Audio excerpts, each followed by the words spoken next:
Hi guys, tonight we step back to the year 1939 when German soldiers marched into Poland, expecting a quick and decisive campaign.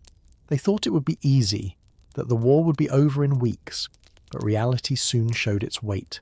Behind the polished uniforms and official slogans, young men faced mud, fear, hunger, and the cold silence of nights far from home.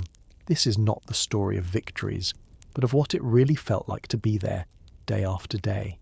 Before we get started, if you enjoy exploring hidden corners of history at a slower pace, make sure to like this video, subscribe to the channel, and let me know in the comments where in the world you're tuning in from. I'd love to connect with you there. The invasion of Poland was the first lightning strike of a war that would grow into something far larger than anyone could imagine. Yet for the soldiers on the ground, the experience was not one of maps and strategy, but of footsteps in wet fields, of marching through unknown villages, of lying awake in barns where the straw smelled of dust and smoke. They were young, most barely older than 20, carrying rifles that felt heavier with each mile, boots rubbing their feet raw. Many of them had been told they were liberators, or that their mission was honourable, but the land did not welcome them. Poland in September was a country both beautiful and harsh, with long plains that stretched endlessly, forests that seemed to close in with shadows, and rain that came suddenly, soaking through coats and packs until the cold settled deep into the bones. Soldiers wrote home about how different it felt compared to their training grounds in Germany. At home, the drills had been orderly, predictable, almost rehearsed like theatre. Here, the roads turned to mud after only a few hours of rain. Horse-drawn wagons broke down in the middle of nowhere, and the men found themselves pushing wheels through sticky ground, their shoulders aching. Nights were the hardest, because in the stillness every sound seemed louder, and whispers about ambushes or unseen enemies made it impossible to sleep deeply. Food rations were often late, sometimes arriving cold and already spoiled, and many soldiers resorted to chewing hard bread until their jaws hurt. Some had hoped to buy food in the villages they passed, but the locals looked at them with suspicion, sometimes with silent anger, and the soldiers quickly realized they were not welcome guests. For many, this was the first time away from family, the first time facing the reality of discomfort that no parade or photograph could capture. They missed the smell of home cooking, the warmth of their beds, and the voices of their loved ones. Letters became treasures, read over and over in the dim light of lanterns until the paper grew soft at the folds. What made the experience harsher was not just the physical strain, but the growing sense that the campaign was not the quick triumph promised by officers. Every march seemed longer, every skirmish more unsettling, and although official reports spoke of progress, the men on the ground often felt trapped in a cycle of exhaustion and waiting. As the days passed, even the most enthusiastic recruits began to understand that war was less about banners and more about endurance, about how to survive the next hour, the next march, the next silent night. In Poland, 1939, the harsh reality began to reveal itself slowly, piece by piece, until it became a constant companion for those who carried the weight of both their weapons and their doubts. When the soldiers first crossed into Polish territory, they felt the difference immediately. The fields looked endless, the small villages scattered far apart, and the roads were little more than dirt tracks cut through the land. At first, there was a strange sense of excitement among the men. They marched in columns, their boots hitting the ground in rhythm, the sound carrying through the still air, yet the excitement began to fade quickly, replaced by a quiet awareness of the challenges ahead. The rain fell without warning, soft at first and then heavy, turning the paths into slick channels of mud. Horses struggled to pull wagons, and the men often had to push from behind, mud splashing onto their uniforms, soaking their socks and chilling their feet. The countryside that looked peaceful from a distance revealed its harshness once they stepped into it. Food supplies became unreliable. What was supposed to arrive every day often arrived late or spoiled, and the soldiers learned to eat quickly, never sure when the next proper meal would come. Many carried small pieces of bread in their pockets, hard and dry, chewing slowly to stretch out the taste. Coffee was rare, and instead they drank lukewarm water from their canteens, the metal cold against their lips. Villages offered little comfort. The locals kept their distance, doors closed tightly, eyes watching from windows but never inviting. Even those who tried to buy food with coins or trade small items often found silence in return.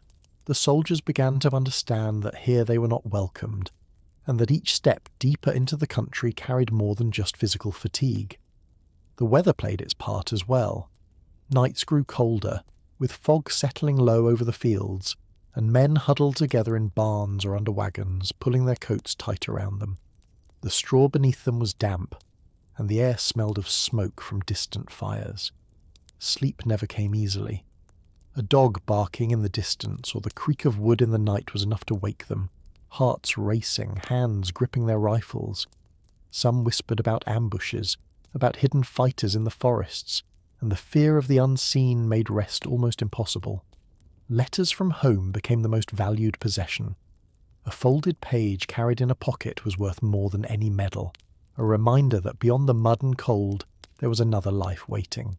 Men read the same words over and over, tracing the handwriting with their fingers, holding on to the thought of normal life far away. The promise of a quick campaign began to feel less certain with each passing day. The soldiers realized they were not marching through empty land, but through a place that resisted them silently. The fields, the weather, the distance, and the quiet stares of the people all weighed on them, creating a reality far harsher than anything their commanders had spoken of before. The march deeper into Poland quickly became a test of endurance rather than a parade of victory. Days stretched endlessly under grey skies, with clouds that seemed to follow them like heavy shadows. The soldiers had trained for war in clean barracks and open fields, but nothing had prepared them for the slow grind of reality. Their boots grew heavier with every step caked in layers of sticky mud that clung like weights. Blisters formed on their heels, raw and painful, yet there was no choice but to keep walking. Each village looked much like the last, with wooden houses leaning under their own age, barns that smelled of hay and smoke, and narrow paths that twisted between them. For the men, these villages were not places of rest but reminders of distance. The people inside rarely spoke, often watching silently from doorways or windows. Their stares carried no welcome, only a cold recognition that these were strangers who did not belong. For many soldiers, it was the first time they felt truly isolated. Back in Germany, even the harshest training had a sense of belonging, of being part of something larger. Here, surrounded by a language they could not understand and faces that held no kindness, they began to feel the weight of loneliness. Food continued to be a problem. A soldier might carry a single loaf of bread for days, cutting it into small pieces to make it last. The meals promised by supply wagons often failed to arrive on time, and when they did, the portions were small and unappealing. Thin soup with floating bits of cabbage, a slice of meat that was more bone than flesh, these became the routine. Hunger gnawed at their stomachs during long marches, and men began to talk quietly among themselves about meals they remembered from home. One would describe the smell of roasted potatoes from his mother's kitchen, another the sweetness of fresh fruit in summer. These conversations made them both comforted and more aware of what they lacked. At night, the hardship continued. Soldiers lay side by side in barns or under makeshift shelters, their coats pulled tightly across their shoulders. The straw was rough, scratching their skin, and the cold air crept in no matter how closely they huddled. Some men shivered so violently that their teeth chattered, while others stared into the darkness, listening to the distant howl of wind through the trees. Fear was never far away. Rumours spread about attacks from hidden fighters, about units ambushed in forests where the trees closed in and shadows moved like ghosts. Even if they did not see the enemy, the thought of danger clung to them. Each creak of wood or sudden cry of an animal sent a jolt through their bodies. Sleep came in fragments, shallow and restless, broken by sudden waking. What began as a campaign of speed was slowly teaching them patience, or rather forcing them into it. Every mile reminded them that war was not just about weapons or commands, but about resisting the pull of exhaustion. Their bodies ached, their minds wandered to distant homes, and though they moved forward each day, it often felt as if they were standing still against the weight of the land itself. The soldiers soon discovered that the greatest challenge was not always combat, but the long stretches of waiting in unfamiliar places. A unit might be ordered to hold position near a small Polish village for days, with little to do but stand guard, patrol muddy paths, and try to keep themselves occupied. Time moved differently in those moments. Hours stretched like days, and the silence weighed heavily on everyone.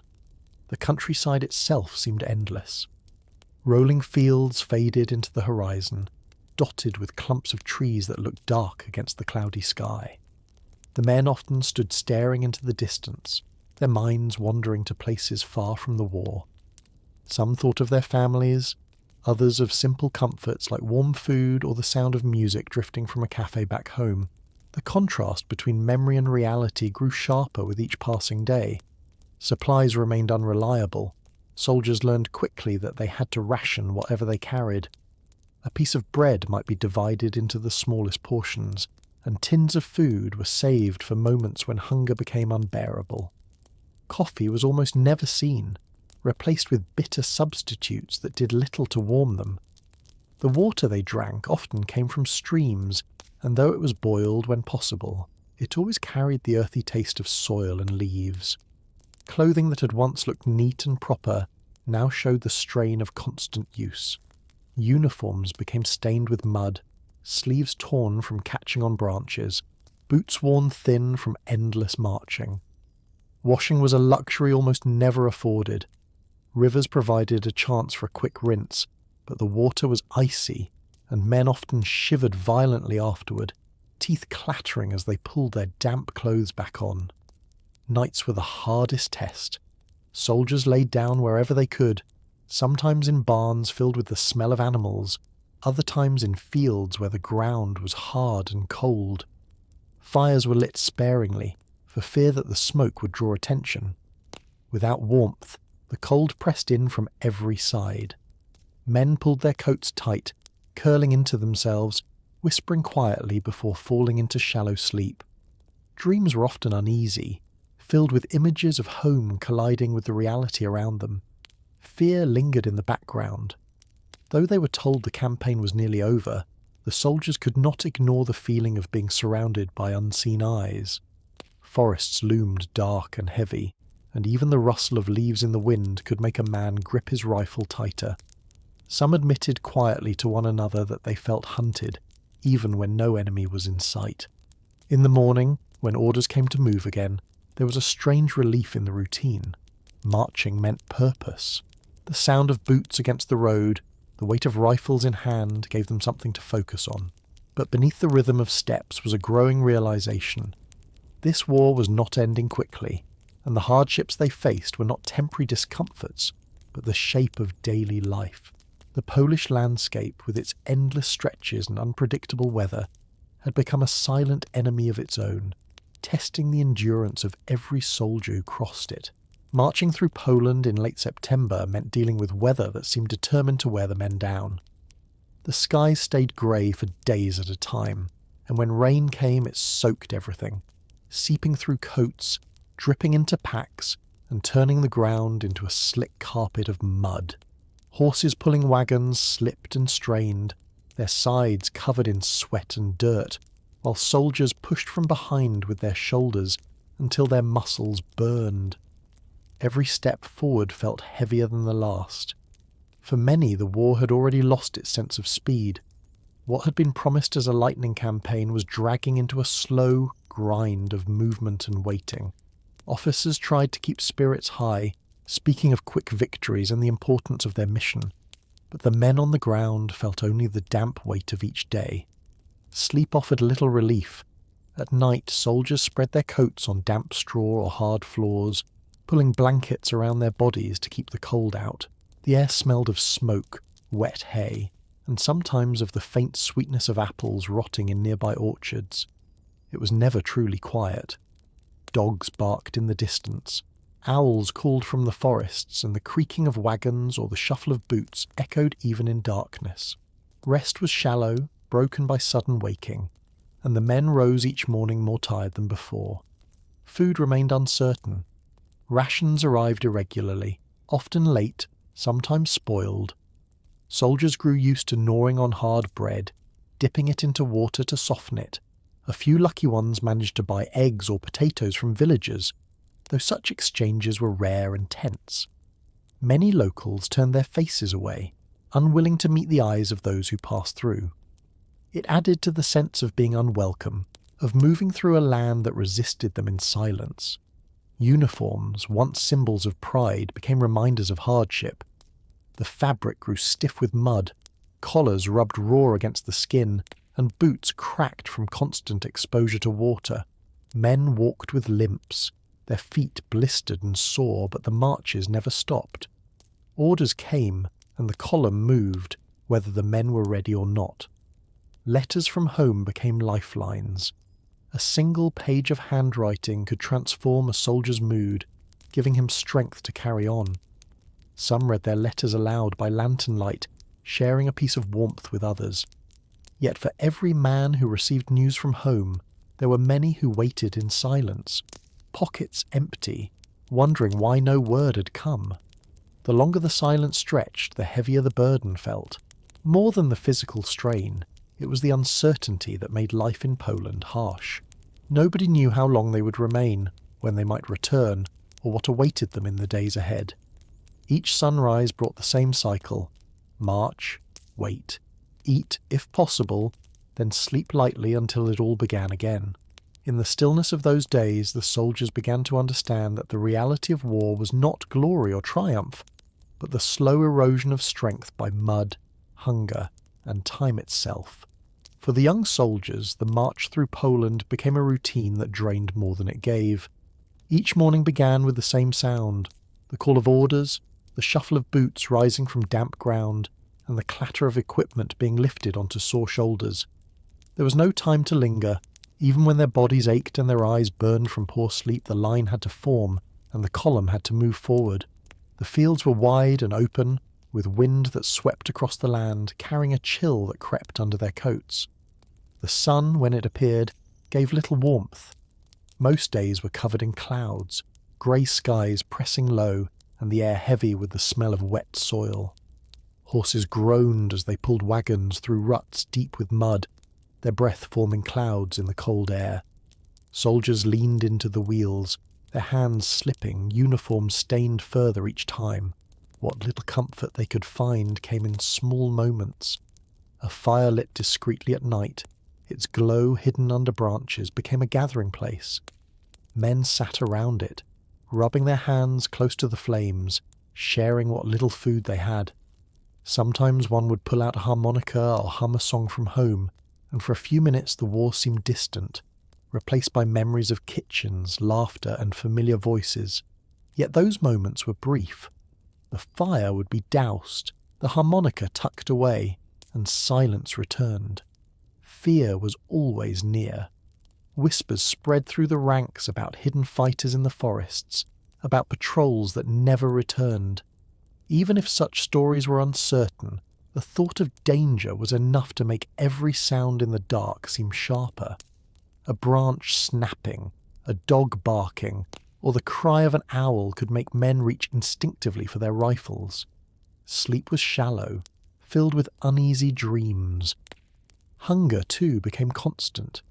Meals were meagre: dry bread, thin soup, sometimes nothing more than boiled potatoes. Soldiers spoke quietly of the food they missed. Sausages sizzling in a pan, fresh bread still warm from the oven, butter melting on top. These conversations made the emptiness in their stomachs more noticeable, but also gave them something to hold on to, a reminder of life outside the mud and marches. The longer the campaign stretched, the more the men understood that this was not a quick adventure. It was endurance, each day demanding more patience, more strength, and more acceptance of discomfort. The land itself seemed determined to test them. Fields endless, skies heavy, nights cold. Every detail reminded the soldiers that war was not just fought with weapons, but with the will to continue despite the weight pressing on them from all sides. The days turned into a steady rhythm of marching, waiting, and resting in places that never felt like shelter. For many of the soldiers, time began to lose its meaning. One morning looked like the next, with the same grey sky stretching over the fields, the same mud clinging to their boots, the same distant villages that never offered welcome. The sense of progress faded, replaced by a quiet endurance. They were moving forward, but it felt as if the land itself refused to let them pass. The Polish countryside carried a kind of silence that unsettled the men. Forests loomed dark at the edges of the roads, their branches swaying in the wind, creating shadows that seemed alive. When patrols were sent into those woods, they returned tense and pale, speaking little. Rumours spread easily in such conditions, about hidden ambushes, about units attacked without warning, about the feeling of being watched. Whether true or not, these whispers took root, and each creak in the night became harder to ignore. Food, as always, was scarce. Soldiers learned to value every crumb, eating slowly, stretching small portions as far as possible. Bread grew stale, soup was thin, and sometimes the only taste of variety came from an apple found by the roadside. Hunger was constant, and it changed the way men thought. Conversations often returned to food, to the meals of home, to the comfort of a family table. These memories warmed them, but also made the present harder to bear. Letters remained treasures, passed carefully from hand to hand, folded and unfolded until the edges grew soft. A letter reminded a man that he was more than a soldier, that somewhere beyond the mud and cold there was still life waiting for him. Those without letters watched with quiet longing, their silence heavy as they pretended not to notice. Nights brought no real rest. The barns where they slept smelled of animals and smoke, and the fields offered little more than hard earth beneath thin blankets. Fires were rare, lit only when officers allowed, and without them the cold seeped deep into bones. Men curled tightly, coats pulled close, whispering quietly before sleep took them in fragments. Some dreamed of home, others of empty roads stretching forever, and many woke startled, their hearts racing at sounds that proved to be nothing more than the wind. The longer the campaign continued, the more the soldiers realized that their greatest enemy was not always visible. It was the slow wearing down of body and spirit. Each day demanded strength, not in moments of battle, but in the endless hours of marching, in the silence of nights, in the constant weight of hunger and fear. Poland in 1939 had become a test of endurance, stripping away illusions and leaving only the bare struggle to move forward, one step at a time. Morning always began with the same commands, the sharp voices of officers pulling men out of shallow, restless sleep. They rose stiff and sore, brushing straw from their uniforms or stretching legs that still ached from the march before. There was no question of choice. Orders meant movement, and movement became survival. Soldiers strapped on their gear, adjusted their rifles and fell into line, boots squelching in the mud as the column started again. The rhythm of marching soon dulled the senses. Step after step, mile after mile, the sound of boots against earth blended with the creak of wagons and the occasional whinny of horses. Men walked with heads bowed, conserving energy, speaking little. Some whispered songs from home under their breath, almost as if to remind themselves that life existed beyond the long roads and damp fields. But even those songs trailed off quickly, swallowed by fatigue.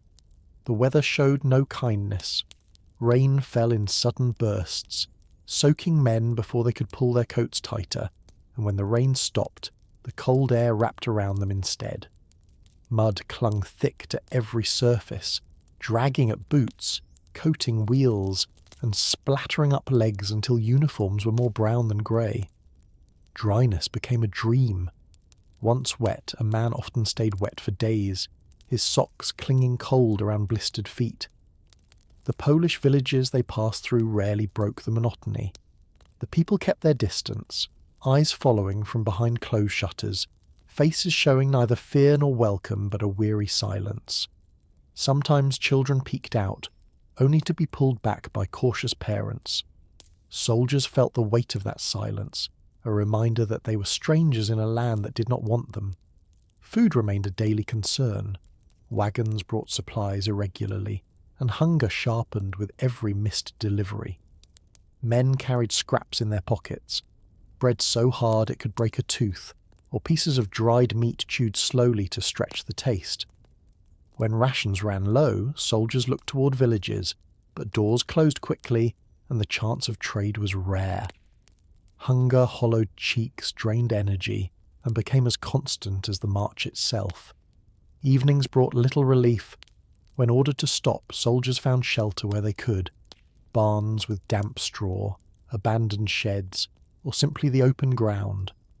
Fires were discouraged, and so the cold pressed down like an extra layer of weight.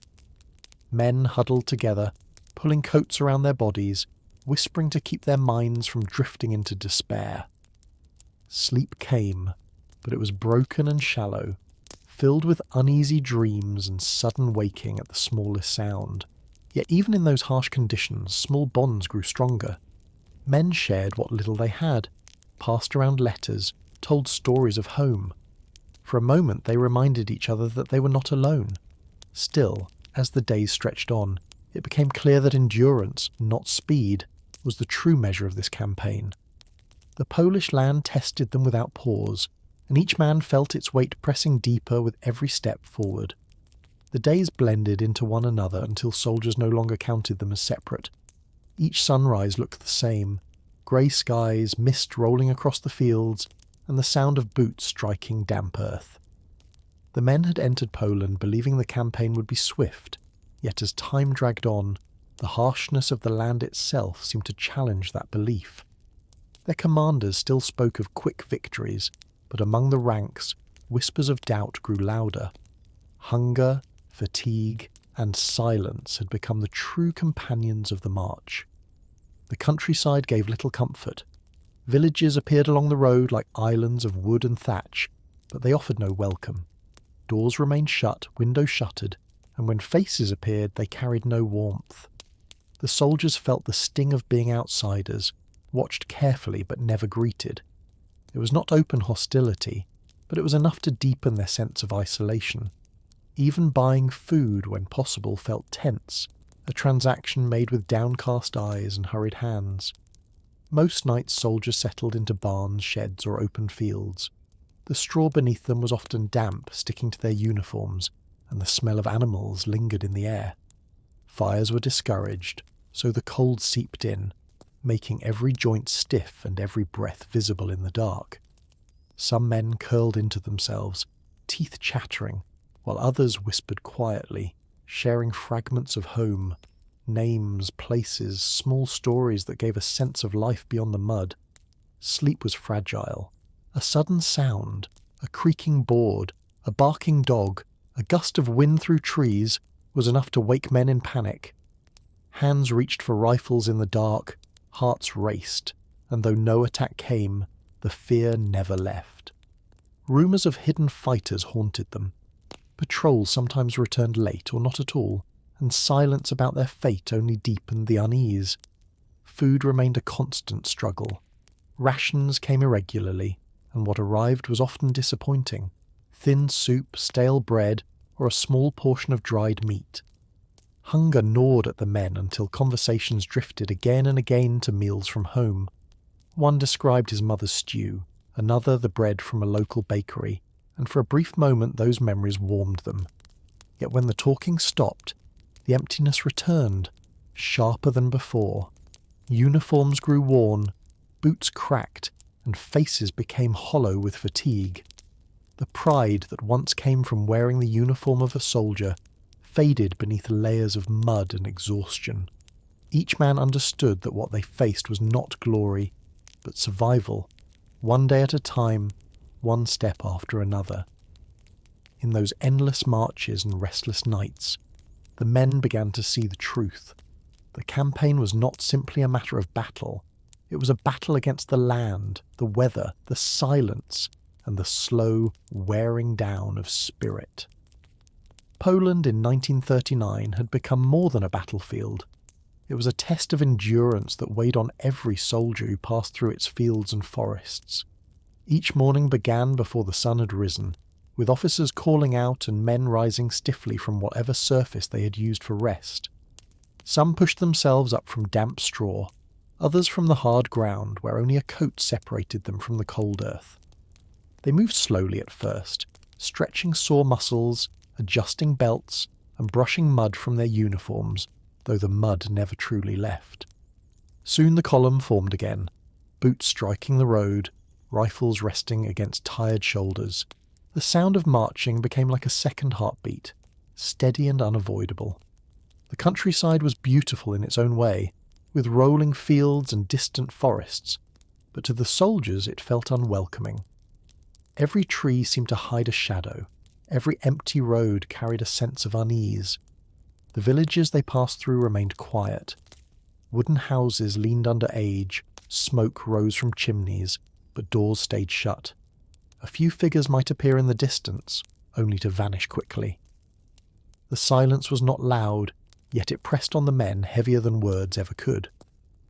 Food remained the central concern of daily life. Rations arrived too late, too little, or sometimes not at all. Soldiers learned to eat carefully, making every bite last.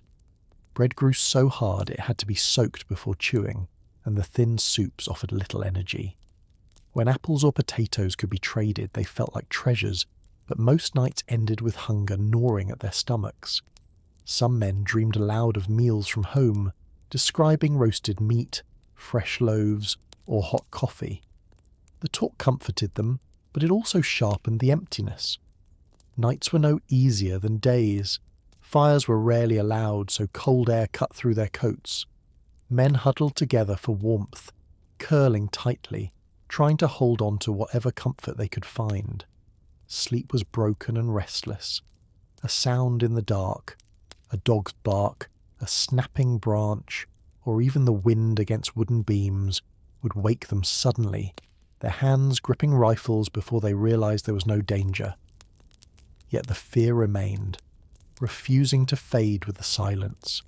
Letters from home provided the only real light. A page filled with familiar handwriting reminded them of another world, one untouched by mud and fear. Men without letters watched quietly as others read, their expressions heavy with longing. Some pretended not to care, but their silence told otherwise. With every day that passed, the soldiers saw more clearly that this campaign was not quick, not simple. It was not about triumphs, but about enduring discomfort that never ended. The land itself felt like an enemy, and the war seemed less about battles than about the slow erosion of strength, patience, and hope. The march continued with a rhythm so constant that men sometimes forgot what day it was. The hours blended into one another, broken only by the commands of officers and the dull sound of boots striking the road. Dust clung to their uniforms when the ground was dry, and mud splattered them when it rained. No matter the weather, discomfort followed. Their bodies grew leaner, their faces sharper, and the spark of excitement that had once filled the ranks was gone. In its place was quiet endurance. The Polish landscape stretched endlessly. Fields rolled on for miles, broken only by lines of trees or the occasional river cutting through. Forests stood dark at the horizon, their edges heavy with shadows that stirred unease. Soldiers moved past them quickly, eyes shifting, as if expecting movement where none could be seen. Patrols sent into those woods often returned silent, their expressions giving away more than words could. The thought of hidden dangers was never far from mind. Food supplies brought little comfort. What the men received was often meagre: dry bread, watery soup, or pieces of meat too small to satisfy. Hunger was a constant weight in their stomachs, dulling energy and making tempers short. Men spoke often of food, describing family meals in vivid detail. They laughed softly at these memories, but when the laughter faded, silence returned heavier than before. Sometimes a soldier shared an apple or a boiled potato, and for a brief moment it felt like a feast. Clothing and equipment wore down quickly. Boots split at the seams, leaving feet wet and blistered. Uniforms stiffened with layers of dried mud, and belts dug into waists made thinner by poor rations. Washing was almost impossible. Rivers offered the rare chance to rinse clothes, but the water was so cold it left men shaking violently, their teeth clattering long afterward. Most accepted the dirt as permanent, a layer of the campaign itself. Nights gave no peace. Without fires, the cold pressed in from all sides.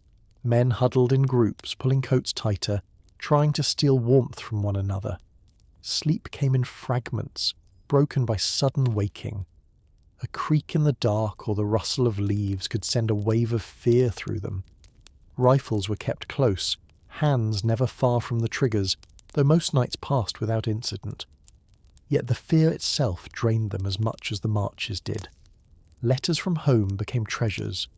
A single envelope could lift spirits for days, each word a reminder of a life beyond the mud and silence.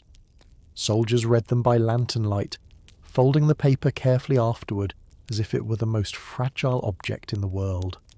For those who never received letters, the weight grew heavier with every passing day. By now the soldiers understood clearly. Poland was not giving way easily, not in battle, not in spirit, not in daily life. The war here was as much against the land and the weight of time as against any visible enemy. As the campaign pressed on, soldiers began to feel the toll not only in their bodies but in their minds. The endless repetition of marching, waiting and resting in uncomfortable places wore away at their thoughts. Conversations grew shorter, laughter less frequent and silence more common. Even those who once spoke cheerfully now kept to themselves, conserving energy as if words were too heavy to carry.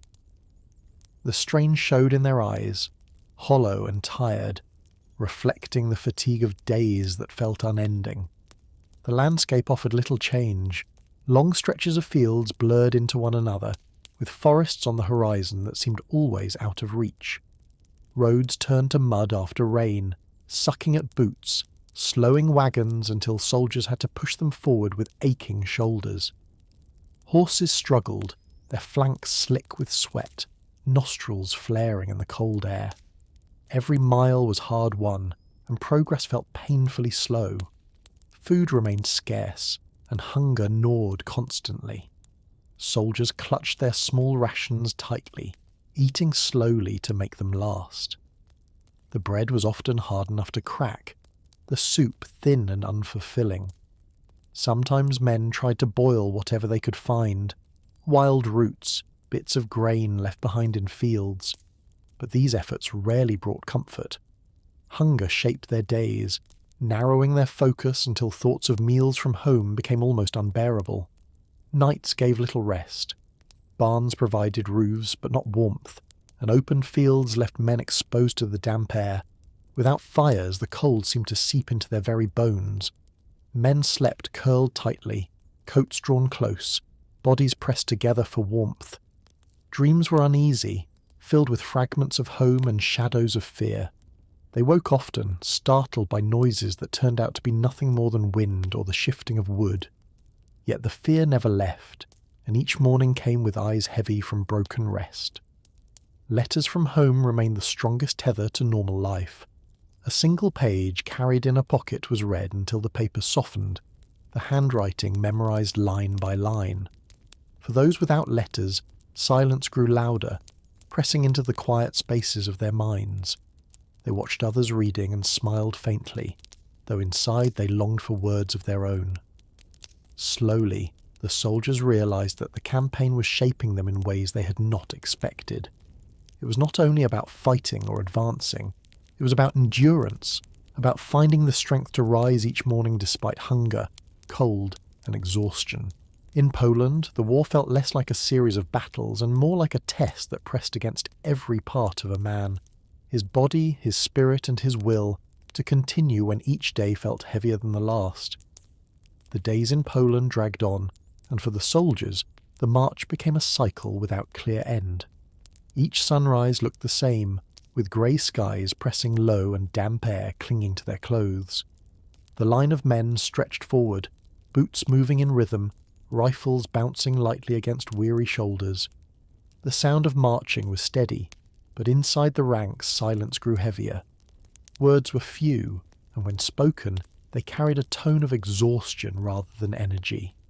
Even the youngest among them, who had once marched with enthusiasm, now kept their heads down, focused only on the next step. The countryside changed little.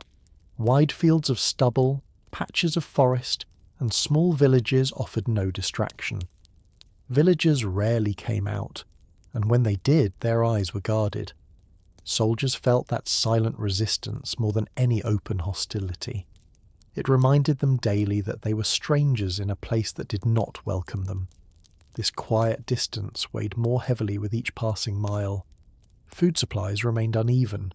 Bread grew stale quickly, soup was watery, and portions rarely satisfied the men's hunger. Some carried small scraps in their pockets, saving them for moments when hunger sharpened unbearably. Others tried to trade with locals, but doors closed quickly, and coins were often refused. Hunger became a constant presence, dulling thought and making tempers short. At night, the struggle continued. Barns offered a roof, but not warmth, while fields left men exposed to damp air.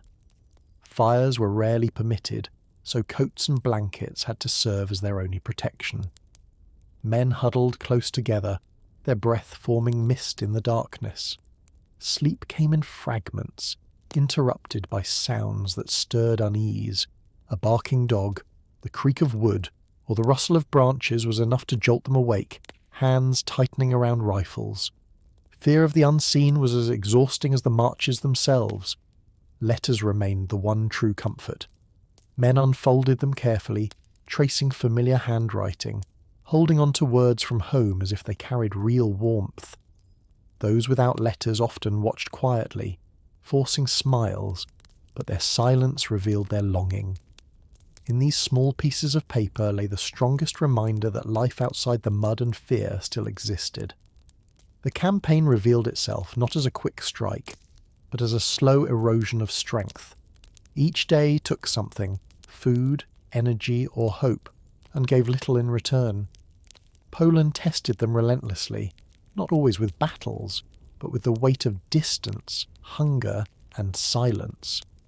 For the soldiers, survival meant finding the will to keep moving forward, step by step, through a landscape that seemed determined to resist them in every possible way.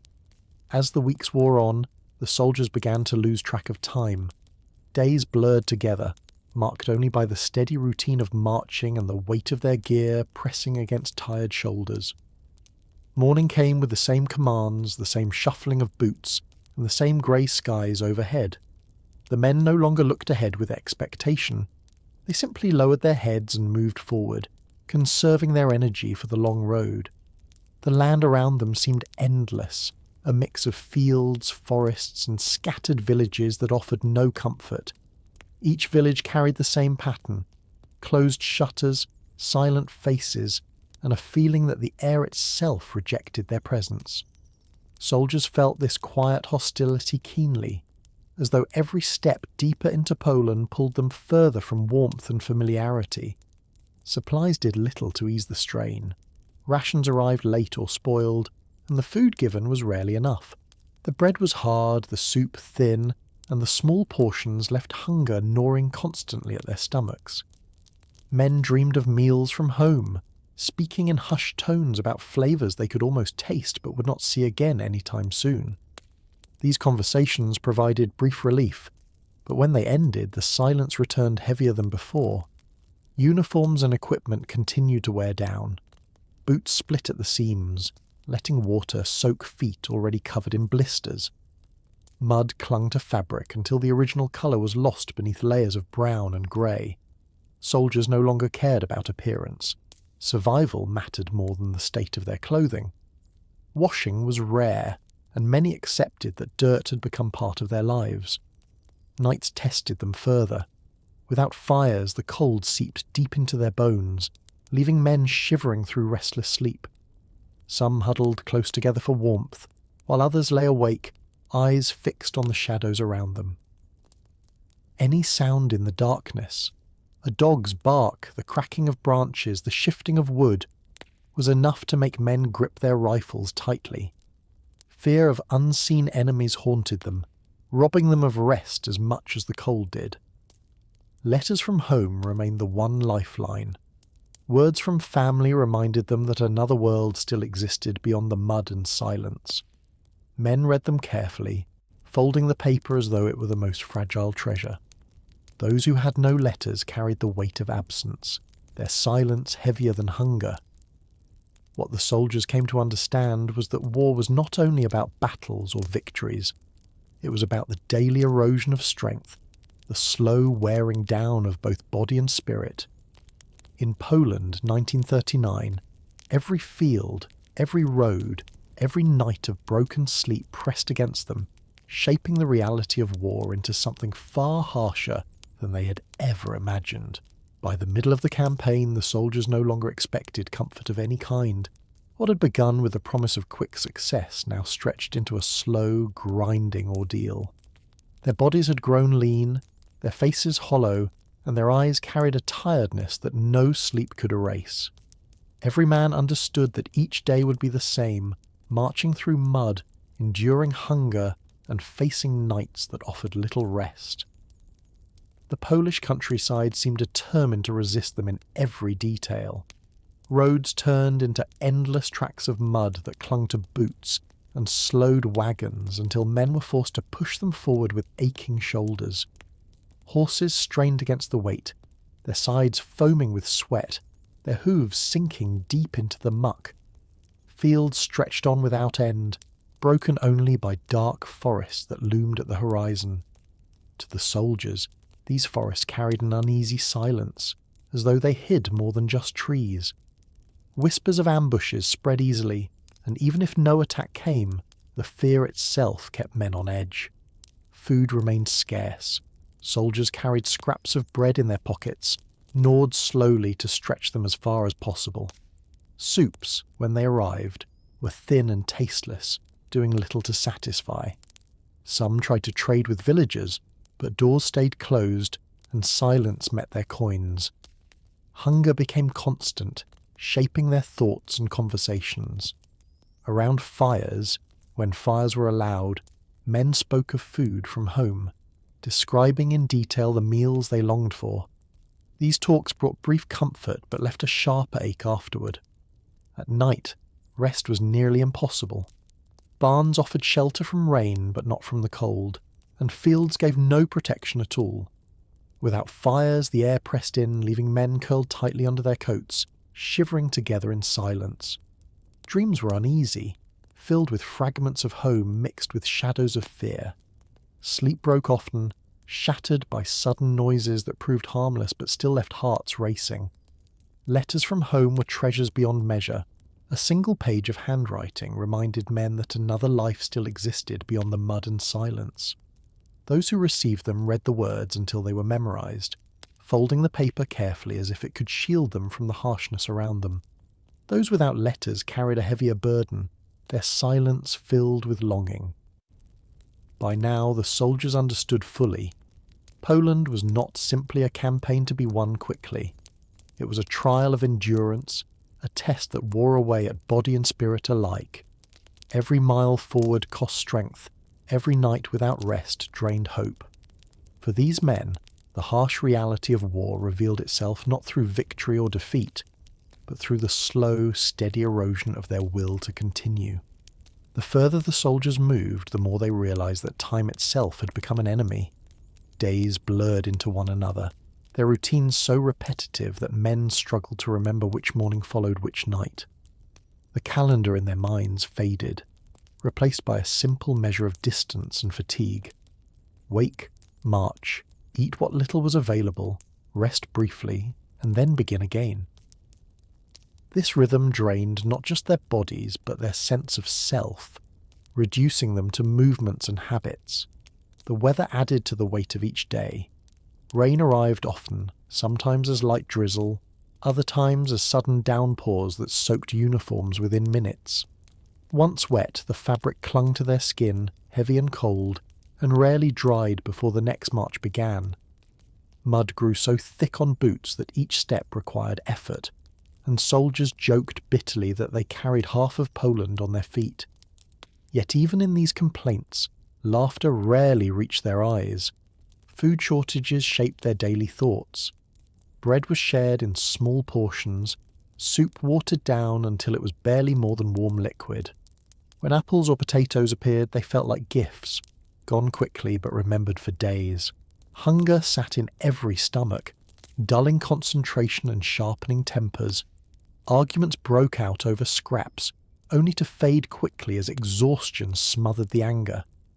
By evening, most men no longer had energy to speak at all. Nights brought no escape. Barns provided shelter from rain, but not from the cold. The smell of animals lingered, mixing with the dampness of straw. In open fields, men lay curled beneath coats, their bodies pressed together for warmth. Fires were rare, and without them the night air wrapped around them like ice. Sleep came in shallow bursts, broken by the sound of shifting wagons, barking dogs, or the restless stirring of comrades. Fear of the unseen kept them half awake, their hands never far from rifles. Letters remained the strongest lifeline. A folded page tucked in a pocket was read until nearly falling apart, each word memorized, repeated in silence during long marches. For those without letters, the absence was heavier than any pack.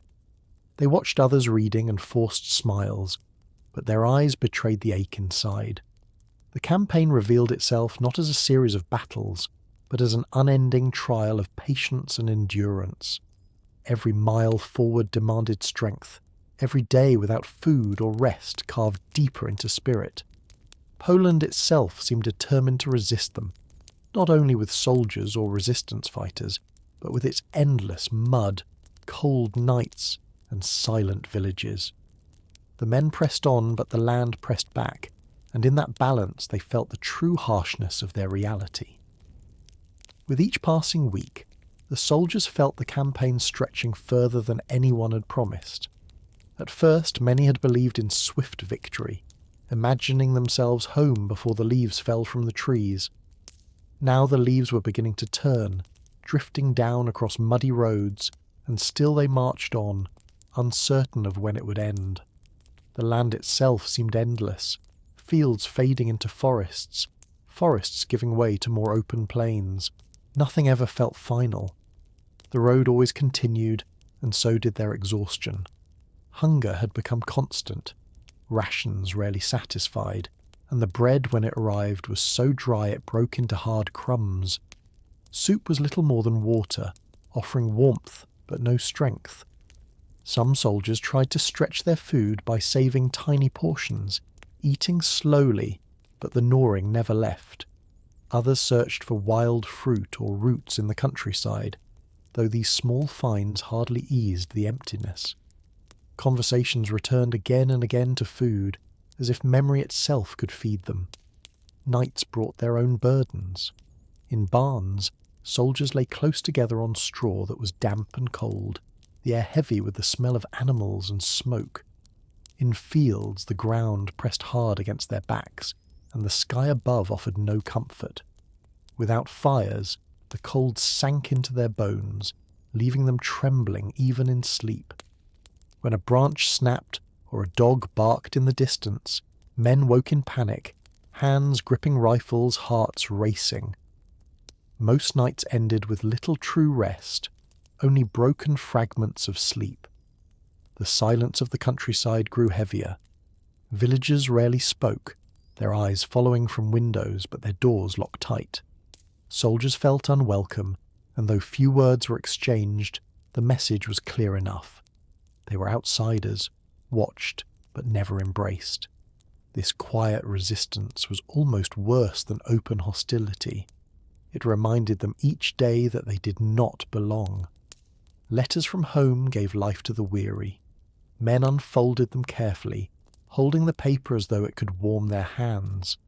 The words written there carried more strength than rations ever could, reminding them of places where laughter and light still existed.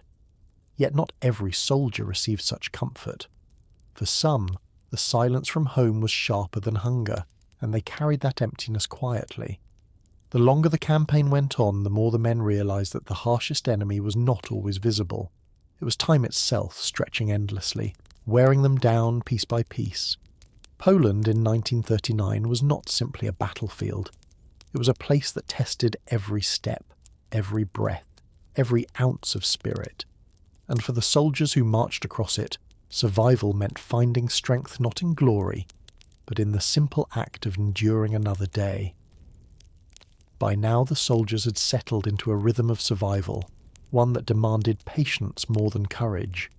Each day unfolded in nearly the same way, and yet each felt heavier than the last. The morning began with stiff bodies rising from damp straw or hard ground, boots laced with fingers numb from cold, and the low call of officers urging them forward. The line formed, and the march resumed, step after weary step. The roads had grown worse. Rain turned them into long rivers of mud, and wagons sank until men had to strain together to free the wheels. Horses pulled with all their strength, nostrils flaring, legs trembling, and soldiers leaned their shoulders into the wood, mud splattering their uniforms, leaving them soaked before the day had even truly begun. Progress came slowly, each mile paid for with aching muscles and raw hands. Food shortages cut deeper as weeks dragged on. Bread was stale, soup was watery, and meat was nearly absent. Hunger shaped their thoughts so strongly that men often fell silent, too tired to speak of anything beyond the next bite. When they did talk, it was almost always about home, about meals they remembered in rich detail. A soldier might describe the smell of fresh bread from a family bakery, another the taste of sausages from a village fair. For a brief time these memories warmed them, but they also sharpened the ache of reality. Nights remained as harsh as the days. Barns gave shelter but no warmth, and fields left men exposed to winds that cut through coats and blankets. They huddled together, teeth chattering, trying to cling to sleep that never stayed for long. Every sound in the darkness set nerves on edge. The snap of a twig, the far-off bark of a dog, the groan of shifting wood. Rifles rested close at hand, and many woke with their fingers already gripping the stock, hearts racing though no danger appeared. The silence of Poland weighed heavier than words. Villagers watched quietly from windows, their faces unreadable.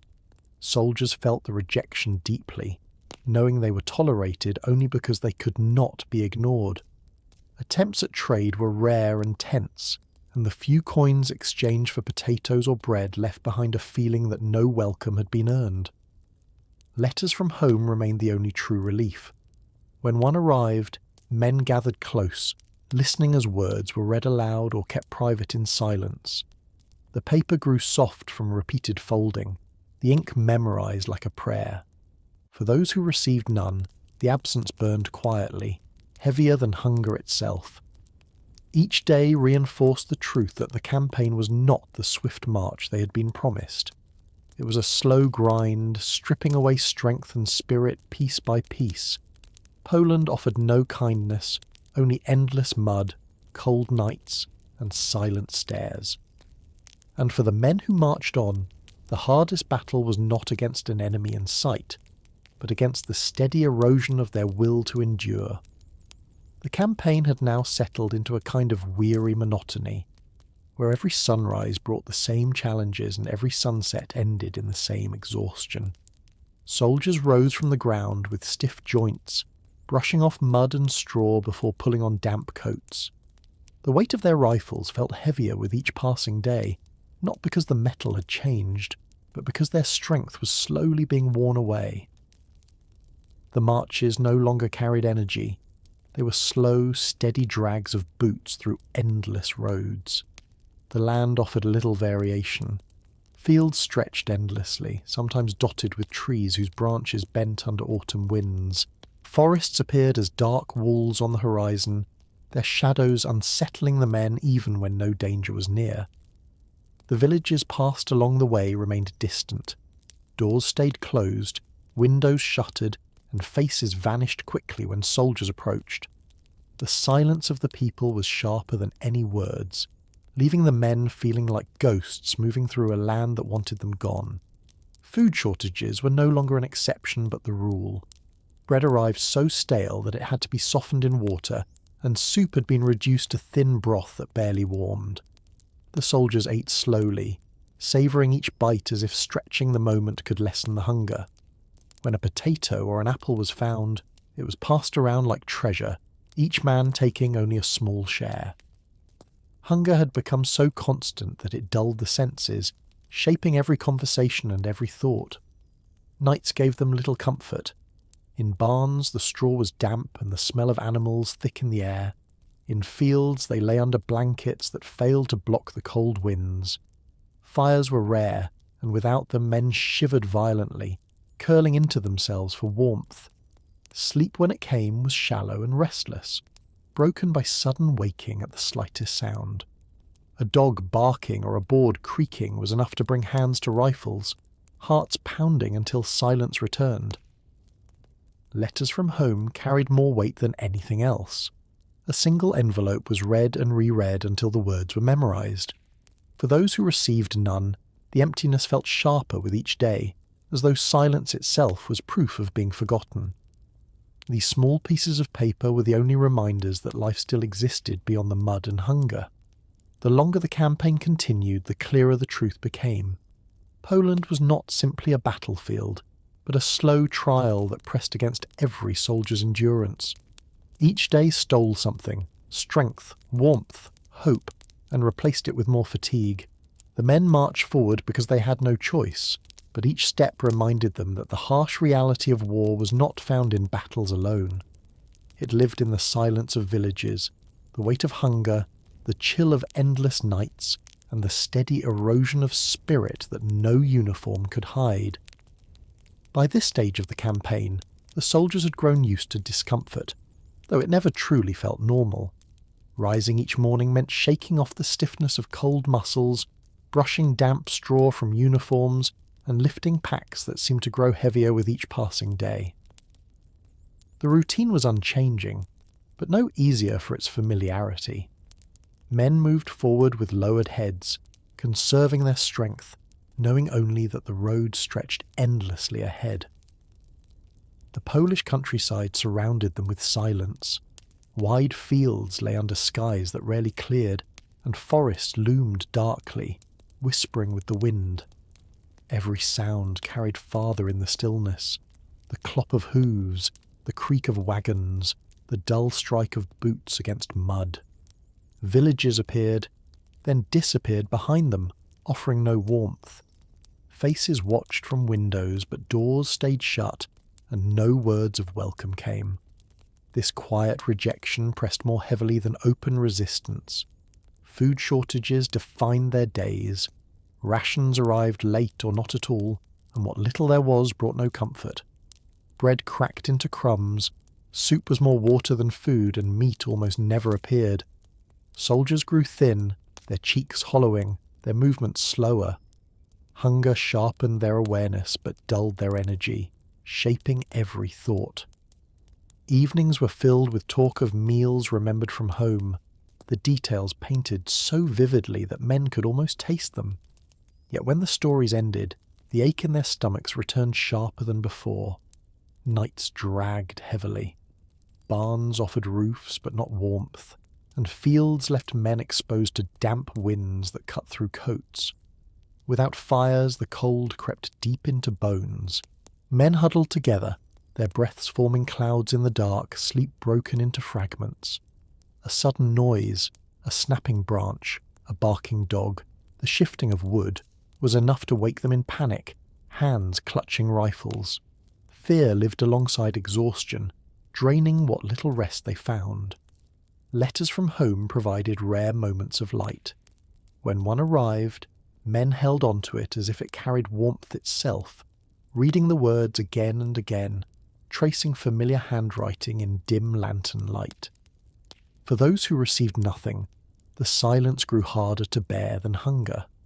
They watched others reading with forced smiles, hiding the heaviness inside. The campaign had revealed itself not as a quick triumph, but as a long struggle of endurance. Every day wore something away: strength, patience, hope, replacing it with silence and fatigue. Poland itself seemed determined to resist them not only with soldiers, but with its land, its weather, and its people's quiet defiance. For the men marching onward, survival no longer meant victory. It meant finding the will to endure another day in a world that offered nothing back but cold, hunger, and silence. The march had long since lost any sense of progress. To the soldiers, it felt as if they were circling the same villages, crossing the same muddy fields, walking past the same forest that whispered with wind. Each day blurred into the next, and though officers spoke of movement and victory, the men felt only the slow grind of repetition. Their boots were worn thin, their socks damp and stiff, and each step sent pain shooting through blistered feet. Some limped quietly, unwilling to draw attention, but the strain was visible on every face. The countryside itself felt endless. Poland seemed vast, a land that swallowed time. The villages they passed offered little sign of life beyond smoke from chimneys and the quick glances of cautious eyes behind shuttered windows. Soldiers felt the weight of that silence more punishing than any words. They were strangers moving through a country that did not want them, and the rejection seeped into their thoughts like the cold air into their coats. Hunger shaped every hour. Rations were never enough, and when food wagons did arrive, the portions were meagre. Bread crumbled into dry pieces, soup was little more than flavoured water, and meat was almost unseen. Men chewed slowly, drawing out the taste, but the emptiness in their stomachs never eased. When a potato or apple appeared, it was passed around like a treasure, savoured for a moment before it was gone. Conversations turned again and again to food, as if memory could fill the void. Nights were harsher still. Without fires, the cold settled over them like a second skin. In barns, straw offered little comfort. In fields, blankets could not block the damp wind. Men curled into themselves or pressed together, trying to share warmth. Sleep came in fragments, broken by sudden waking at the smallest sound. A snapping branch or a barking dog sent hands to rifles, hearts racing. Even in silence, fear remained close, pressing into dreams and robbing rest. Letters from home continued to mean more than any supply. A page filled with handwriting could lift spirits for days, reminding a man that beyond the mud and hunger, another world still waited. Those who had none carried their silence heavily, pretending not to mind though their eyes betrayed them. In the dim light of lanterns, letters became lifelines, proof that they were not entirely forgotten. By now, the soldiers no longer believed in swift victory. What they faced was not a march to triumph, but a test of endurance. Poland had become less a battlefield than a weight pressing on their spirit. Its mud, its cold, its silence, and its unwelcoming faces. Every day took more from them, and yet they marched on, driven not by glory, but by the simple need to survive another sunrise. The soldiers now lived in a state where every detail of the campaign felt permanent.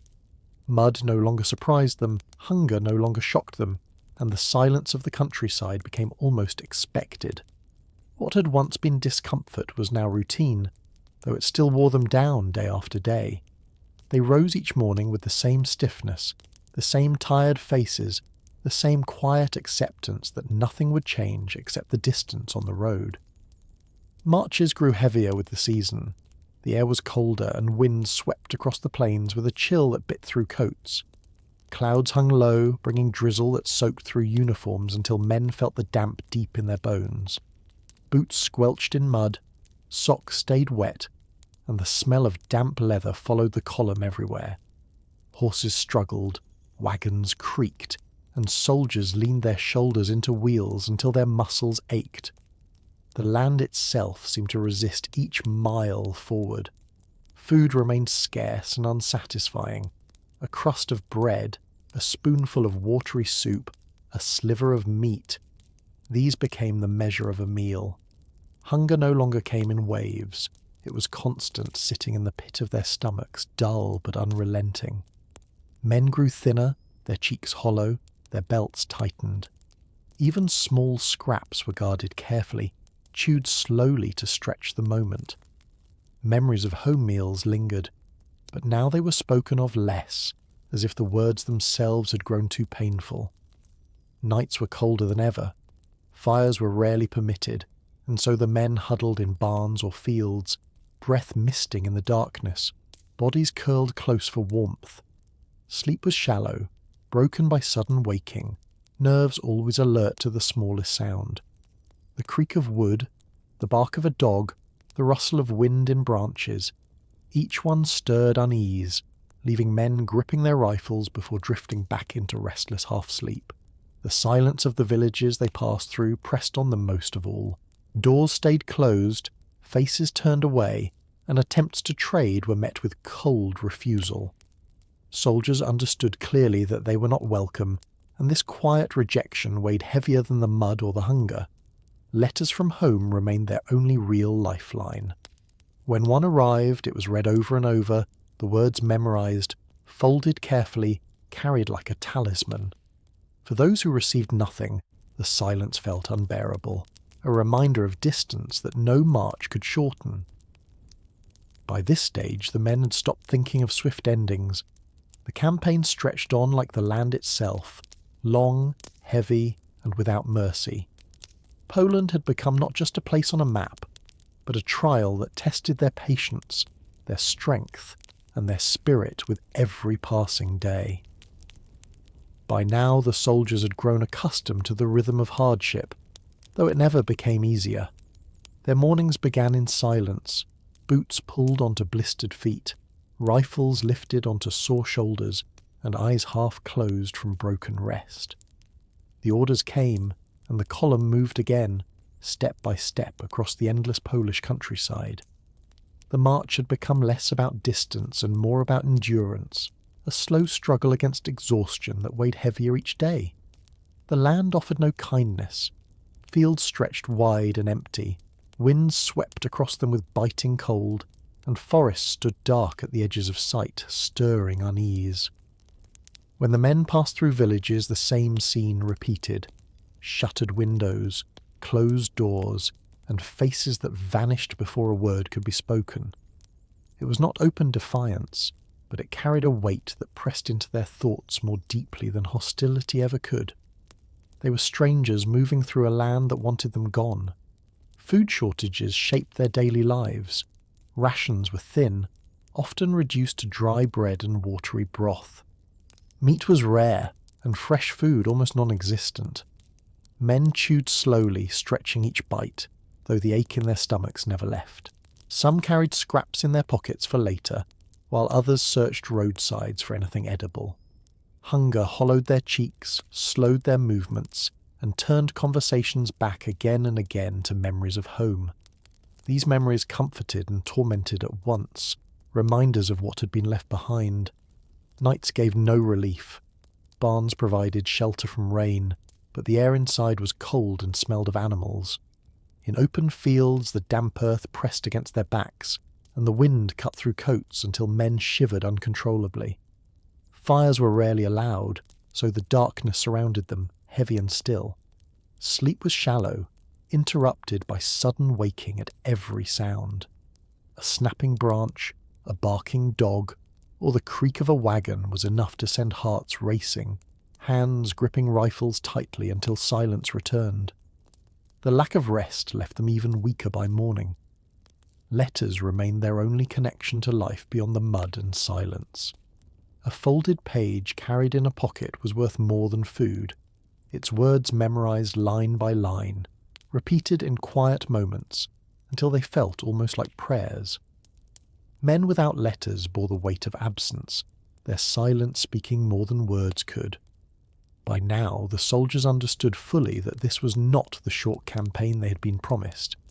Poland had become an ordeal without end, a place where each day tested the limits of body and spirit. The harsh reality was not found in grand battles, but in the slow erosion of strength, patience, and hope. And yet, despite it all, they marched on, one step after another, carried forward only by the will to endure. The campaign had become a season of endless fatigue.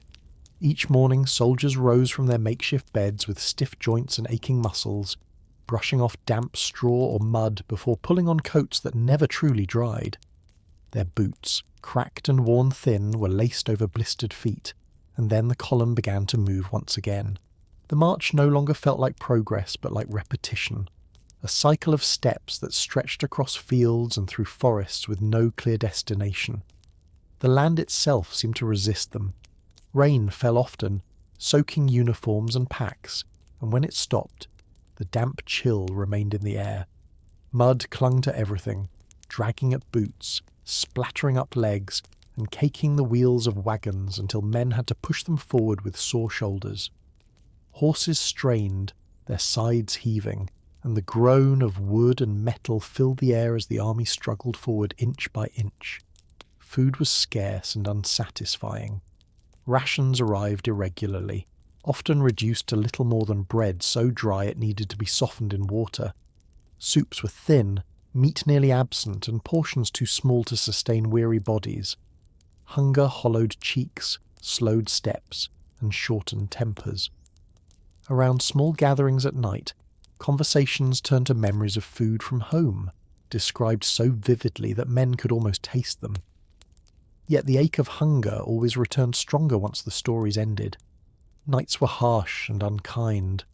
Fires were rarely permitted, leaving soldiers to huddle together in barns or fields, breath rising in clouds against the dark. The straw was damp, the ground hard, and the cold cut through blankets and coats alike. Sleep came only in fragments, broken by sudden waking at every sound. A snapping branch, a barking dog, or the shifting of wood sent hands to rifles and hearts racing until silence returned. Rest was never deep, and by morning the men rose as tired as when they had lain down. Letters from home were the one true comfort. A folded page read by lantern light could lift spirits more than food, reminding men that beyond the mud and silence, another world still existed. The words were memorized, repeated in silence during marches, carried like a talisman. Those without letters bore their emptiness quietly, their silence as sharp as hunger. By this stage of the campaign, illusions had long since vanished. No one spoke of swift victory anymore.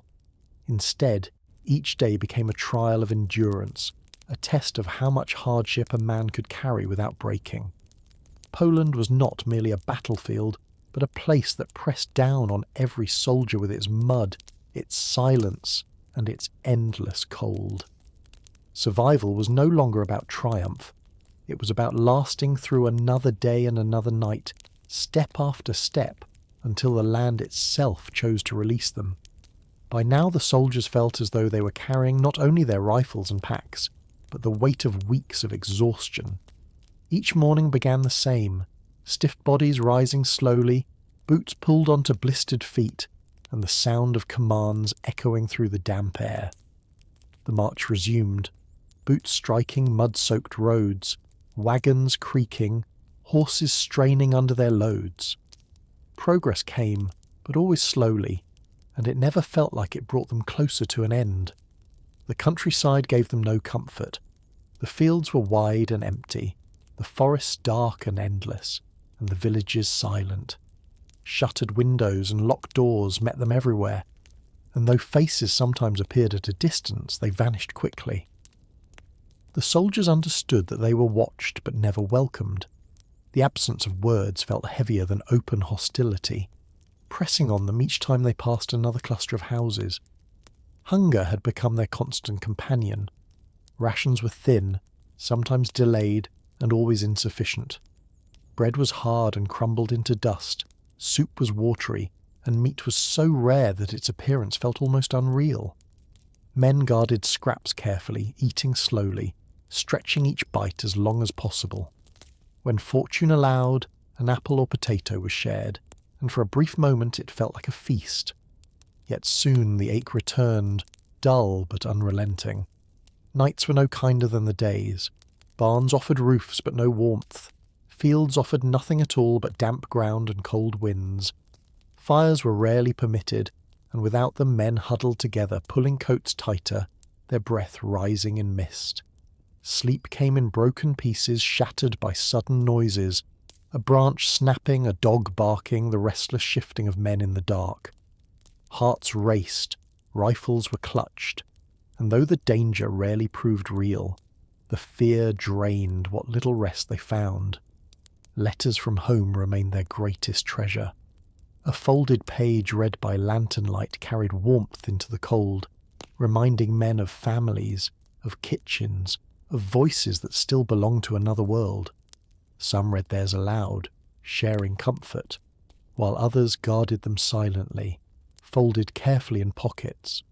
For those who received nothing, silence became its own burden, pressing on them as sharply as hunger. By this point, the soldiers knew the truth. The campaign was no quick strike, but a long test of endurance.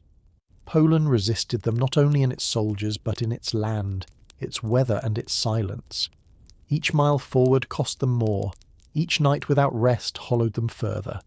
And yet, they marched on, driven less by orders than by the simple need to survive another day in a world that offered no mercy.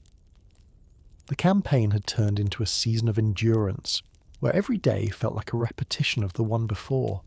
Soldiers rose in silence, pulling on boots that rubbed against raw skin, adjusting belts that dug into thinner waists, and lifting rifles that felt heavier with each passing mile. The column moved forward, boots striking the muddy road in dull rhythm, wagons creaking behind them, horses straining under loads they could barely manage. Progress no longer felt like victory but like obligation, a duty carried out without question because there was no other choice. The countryside gave them little to hold on to. Fields stretched wide and bare, winds cutting across them with a sharp chill. Forests loomed in the distance, their branches swaying with whispers that unsettled the men. Villages offered no comfort. Shutters closed quickly, doors remained locked, and faces disappeared the moment soldiers drew near. The silence of the people was a weight heavier than words, reminding the men that they were outsiders moving through a land that did not want them. Food had become a daily struggle.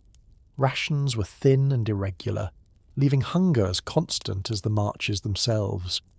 Bread cracked into crumbs, soup was watery and meat nearly absent. Men chewed slowly, saving scraps, stretching every bite.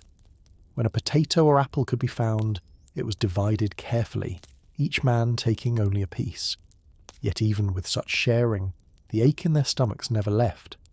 Hunger was part of them now, dulling strength, slowing steps, and sharpening tempers. Nights were harsh and unkind.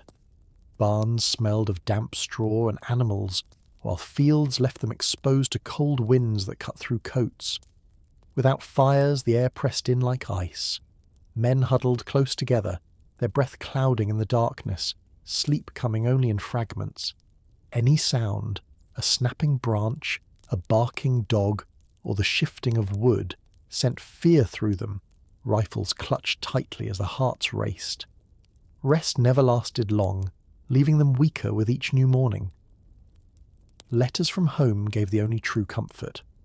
A folded page, read by lantern light, was worth more than food or warmth, carrying the promise that another life still waited beyond the mud and silence. Men traced the words with their fingers, memorizing them line by line, carrying them like a shield against despair. For those without letters, silence weighed heavier each day, a quiet absence that no one dared speak of but everyone felt. By this point, the soldiers no longer thought of swift victory. The campaign had stripped away illusions, leaving only the raw truth. Survival was not about glory, but about endurance. Poland pressed against them with its mud, its silence and its cold, and each day became a struggle to rise, to march, and to endure one more night in a world that gave nothing in return. By now the campaign felt endless, a road that stretched on without destination. Soldiers moved with lowered heads, their boots dragging through mud, their rifles slung across aching shoulders. No one spoke much anymore. The conversations that once filled the air with quiet stories or memories had grown rare, replaced by silence that matched the grey skies above. Fatigue had hollowed their faces, and even the youngest among them no longer looked like boys, but like men aged too quickly by hardship. The land remained unchanged in its cold indifference. Fields spread wide and barren, forests loomed dark and heavy, and villages appeared only to vanish again, offering nothing in between. Shutters closed at their approach, and the people's silence followed them long after they passed. This quiet resistance cut deeper than open defiance, leaving the men feeling as though the very ground resented their presence. Food was scarce as ever. Rations came thin and late, bread breaking into crumbs, soup little more than warm water. When a rare piece of meat appeared, it was so small it felt almost cruel. Hunger sat in every stomach, constant and unrelenting. Men chewed slowly, stretched each bite and carried scraps carefully in their pockets. When luck allowed, an apple or potato brought sudden joy, shared in pieces so small yet remembered as though they were feasts. Nights were colder now, the season shifting. Fires were almost never lit, and so the men huddled close in barns or fields, wrapping coats tight and pressing together for warmth. The straw was damp, the ground unyielding, and the air thick with the smell of smoke or animals. Sleep came lightly, broken often by sudden waking. A sound in the dark, a snapping branch, a dog's bark or the rustle of wind, was enough to set rifles in trembling hands, hearts racing until silence returned. Rest was never deep, and morning always came too soon. Letters from home gave the only real relief. Words written in familiar handwriting lifted spirits more than food could, reminding men that another world still waited beyond the mud and silence. Pages were folded and unfolded, read until memorized, carried like treasures. For those without letters, the absence grew heavier with each day, a silence more painful than hunger. By this point, the soldiers no longer spoke of the campaign as something temporary. It had become a state of being, a constant trial that pressed against body and spirit. Poland seemed endless, not in distance but in its ability to wear them down. Every step forward was paid for in strength, every night in restless sleep, every day in the slow erosion of hope. And yet, the men carried on, not for glory, not for victory, but simply for survival, moving one day closer to an end they could not yet see. The march had become mechanical, as if the men themselves were part of the wagons and equipment grinding slowly across the land. Each morning they rose without speaking, laced boots that rubbed against raw blisters, and lifted rifles that dug into tired shoulders. The line formed, the column stretched out, and step by step they moved again through fields and forests that seemed to have no end. What had once been excitement or determination was now replaced with emptiness, a numb endurance that carried them forward because there was no other option. The countryside remained silent in its resistance. Villages looked the same, their wooden houses leaning under age, their windows shuttered tight. A face might appear briefly, then vanish, leaving only the sense of being watched. The soldiers no longer expected welcome. They passed through as shadows, strangers in a land that neither embraced nor acknowledged them. This silence pressed more heavily than words of anger ever could, a quiet reminder that they did not belong. Hunger gnawed at them constantly. Bread crumbled into dust, soup was thin enough to see the bottom of the pot, and meat had long since disappeared. Men ate slowly, stretching each bite, but the ache never faded. A potato shared among 3 men, an apple divided carefully into pieces. These became moments of celebration. Yet soon after, the emptiness in their stomachs returned, dull and unrelenting.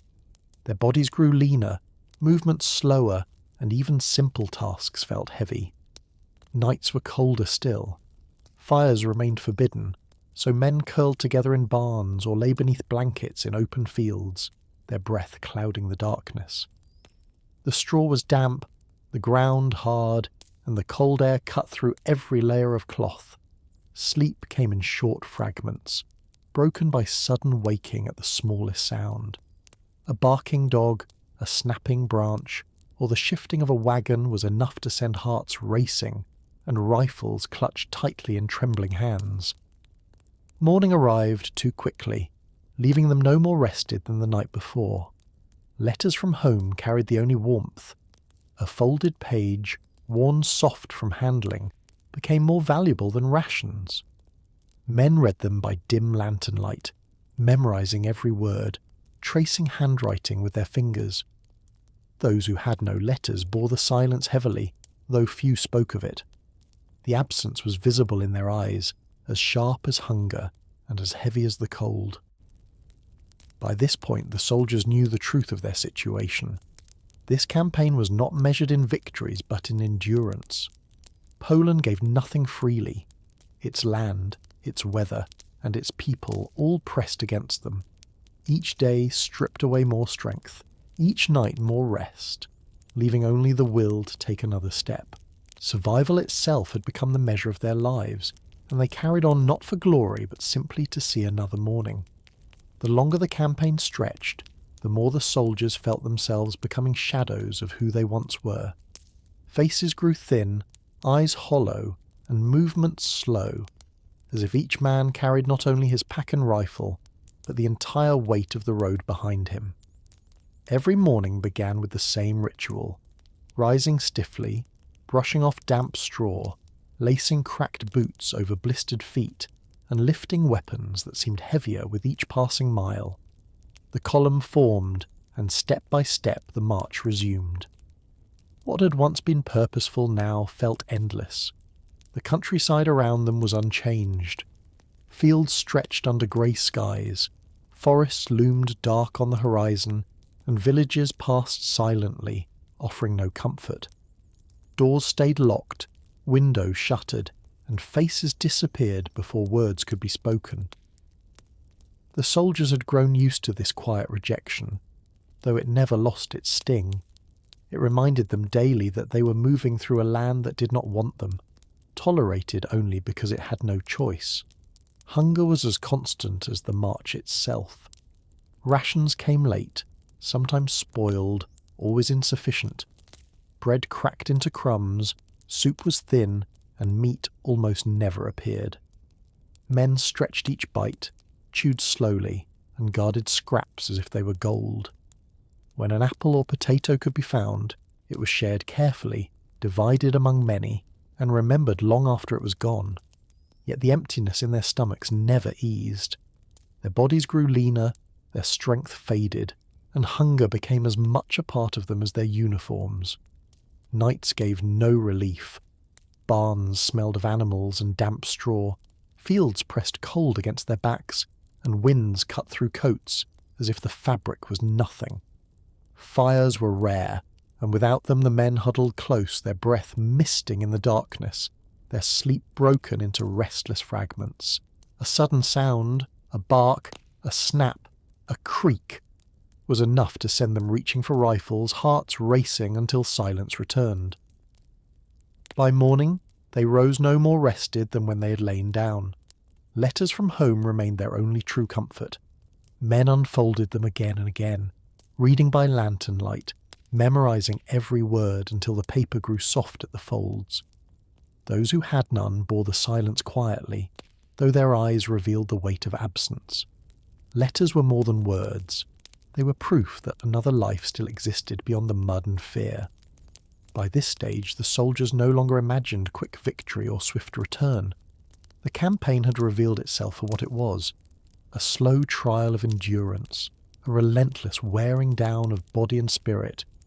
Poland had become not only a battlefield but a test of will, pressing against them in every step, every breath, every night without rest.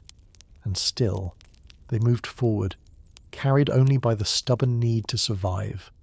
By the final weeks of the campaign, the soldiers had stopped asking when it would end. The question no longer mattered. for the days had blended into one long march of mud, hunger, and restless nights. They had entered Poland with confidence, their uniforms crisp and their spirits high. Now their coats hung heavy with stains, their boots cracked and worn, and their faces carried the hollow look of men who had seen too much in too little time. Each morning came with the same routine, rising stiffly from damp straw, tightening belts over thinner waists, and lifting rifles that felt heavier than before. The column moved forward, step after weary step, through fields and forests that seemed to repeat without end. The land gave them nothing. Villages stood silent, shutters closed, doors locked. A glimpse of a face quickly vanished, leaving only the weight of being watched. The silence of the people was sharper than words, a quiet rejection that pressed more heavily than battle. The soldiers no longer expected kindness, only endurance. Food was never enough. Bread cracked into crumbs, soup warmed but did not satisfy, and meat was almost never seen. Hunger had become part of them, shaping every thought and slowing every step. A potato or apple, when found, was divided with care, each bite savoured as though it were a feast. Yet the emptiness in their stomachs never left, a dull ache that lived inside them as constantly as the cold. Nights gave no comfort. Fires were forbidden, and so men curled close together, their breath rising into the dark. The straw was damp, the ground unyielding, and the air cut through blankets and coats alike. Sleep came in fragments, broken by fear of sudden noises, a bark, a creak, a snap in the trees. Hearts raced, rifles were clutched, and rest vanished again. By morning they rose as tired as when they had lain down. Letters from home were the only light left. A folded page carried in a pocket was read until the ink was nearly memorized. The words repeated silently during marches, a reminder that another life still waited beyond the mud and silence. For those who received none, the absence was sharper than hunger, heavier than the cold. In the end, the soldiers understood that the war in Poland was not defined by swift victories, but by endurance. It was the mud under their boots, the hunger in their stomachs, the cold in their bones, and the silence of a land that offered no welcome. The harsh reality was not a single moment, but the steady erosion of body and spirit day after day. And though they marched on, what remained in them was not triumph, but the quiet knowledge that survival itself had become the only measure of their struggle.